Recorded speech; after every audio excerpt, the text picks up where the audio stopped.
Welcome back. You're still watching SA Today.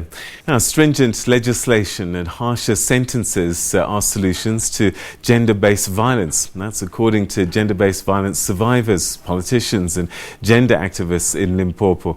The province has recorded an alarming number of femicide and gender violence cases this past year.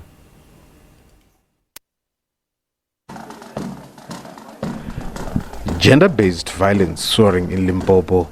In a recent case, a pastor allegedly raped a 17-year-old girl. The child is a member of his congregation in Mabambe. Another woman was stabbed to death, allegedly by a boyfriend near Toyando last week. Capricorn TVET student Precious Ramabrana was murdered 3 weeks ago. Ramabrana's murder sparked national outrage. 57-year-old Sarah Makwele was also murdered and buried in a shallow grave in Shiosani outside Malamulele a few weeks ago. Violence against children is also on the rise. As civil society and private sectors dealing with child and women abuse, we must make sure that we do different campaigns which involves young boys to be able to respect young girls. Therefore, now we will be able to try to reduce the violence against women and child abuse. We were just saying to men, talk to us. What do you think needs to be done? What is it that you think we have not yet done, that we just not yet reached our people? Because this situation is out of hands. And the reality is that, you like it or not, this matter leaves families devastated, children devastated. And if you look at a boy child, some of them are emulating what is happening in their families. During his visit to Precious Ramabrana's family, President Ramaphosa reiterated his call for harsher sentences on perpetrators of gender violence, a call that has since been echoed by many. As a legislature, we've got to work with everyone to find a way in which we can be able to tighten loopholes where they are and make sure that those who commit such acts are really punished heavily. We are grateful that there are several measures that have already been taken. The sexual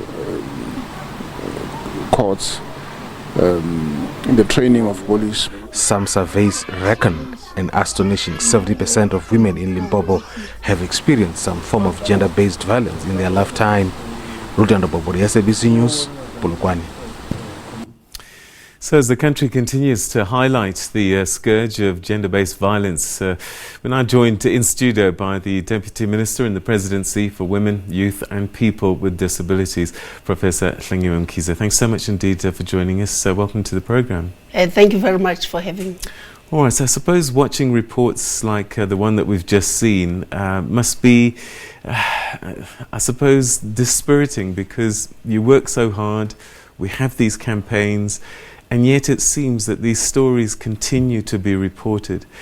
As we reflect now on the 16 days globally that's being championed against gender-based violence, what are your thoughts about this year's campaign?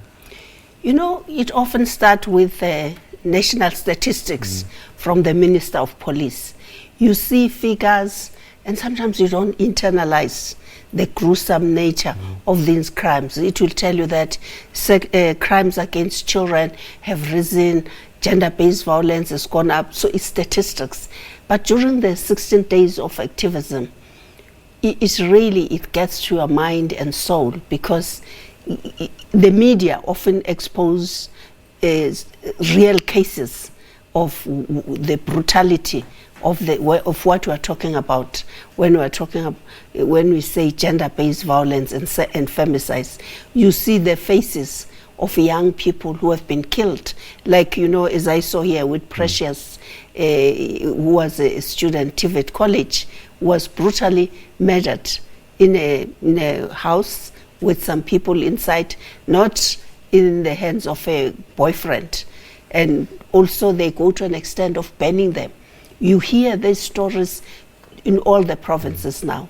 That is, they capture them, they rape, they kill. I mean, stabbing a young woman 52 times, it's almost like you begin to see this person as a fly or something, not as a person with full rights that are protected in the bill. So it's for the society as a whole, It's very difficult to absorb. So do these campaigns work then? Would you say that you've been able to achieve something with this year's campaign? I think at some levels, we must say there have been some gains through these painful experiences. For instance, if you look at the criminal justice system, with the NGOs were ever complaining about the status of our police stations. But during the course of discussing these brutalities, the president came up and said gender-based violence is a national crisis. Let's have funds from all departments to have them and see what could be priorities. And hence, the police stations were capacitated with the rape kits, and the Tutuzela centers, which have always been there, were also looked at, and they made sure that we also improve the state's capacity to man them, and also bringing back the importance of partnership with the NGOs, and also the question of sentencing. Remember, these people were getting bail as though a person was found stealing a bottle of Vaseline at a ShopRite. And so the kind of sentences that we have seen, they do send a message that these crimes will not be tolerated. But remember also, we're talking about long-term problems that start very early in a person's life, at home, at a community level. So we wouldn't judge the impact by looking at what happened during the campaign. But I think as we strengthen the criminal justice system and our interventions are much more stringent, then we will begin to have impact.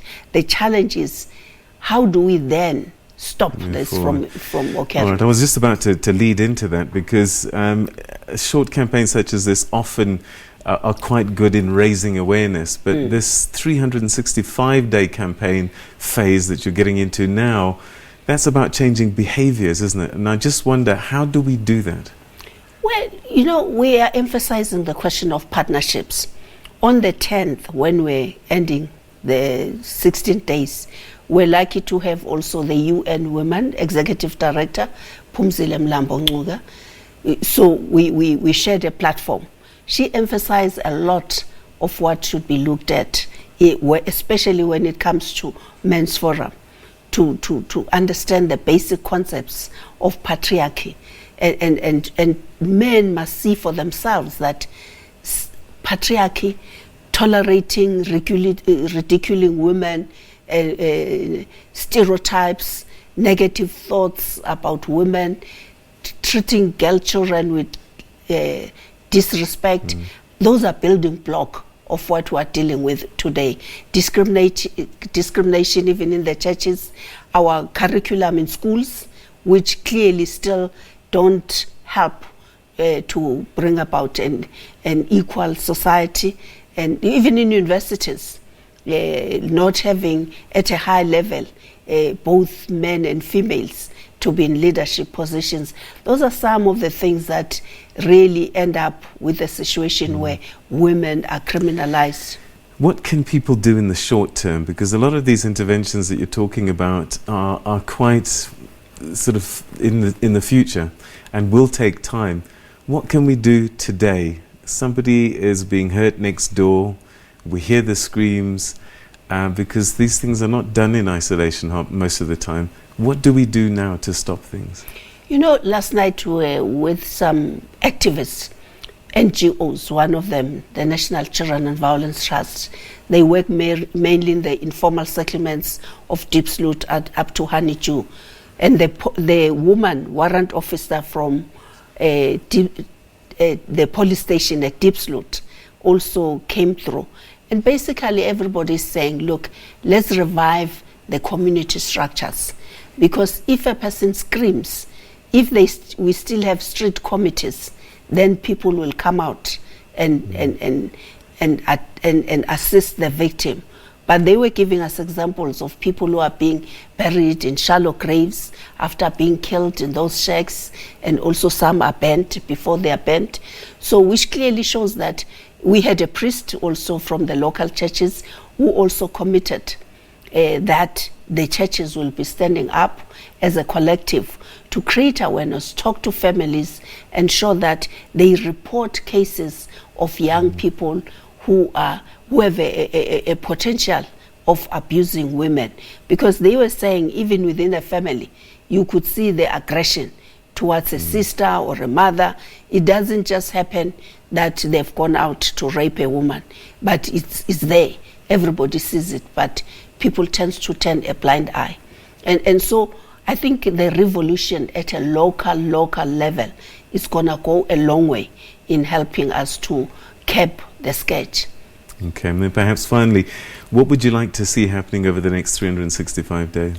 The partnerships that the president spoke about, they should be real.